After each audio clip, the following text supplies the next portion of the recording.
Hello everyone, কেমন আছো সবাই? আমাকে কমেন্ট বক্সে জানাবো আমার ব্লগগুলো দেখছো কি না আর কেমন লাগছে। যেহেতু আমার বাসা রাজশাহীতে, তো আমের সিজনে আমি তোমাদের সাথে বিভিন্ন ধরনের আমের রেসিপি দেখানোর ট্রাই করব, যেটুকু আমি জানি বা ইউজুয়ালি আমি করে থাকি।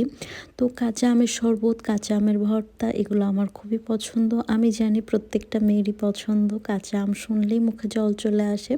কাঁচা আমের ভর্তা সবাই বিভিন্নভাবে বানায়। আমি আগে বানাতাম শুকনা মরিচ, লেবু এগুলো দিয়ে। তবে এই আমের ভর্তাটা খাওয়ার পর আমার পার্সপেক্টিভ চেঞ্জ হয়ে গেছে অ্যান্ড আমি সবসময় এইভাবেই করে থাকি। এইটা প্রথম খাওয়িয়েছিল আমাকে আমার ননদ। এটা আর বেশি কিছু না, এটাকে খুবই সিম্পলভাবে করা হয়। কাঁচা আমটা ধুয়ে গ্রেট করে এটার সাথে অনেক করে কাঁচা মরিচ, লবণ, চিনি, বিট লবণ আর বেশি করে সরিষার তেল দিয়ে মাখিয়ে নিতে হবে। তারপরে এটার সাথে আমি অ্যাড করব পানি। হ্যাঁ, এখানে পানি অ্যাড করব। এটার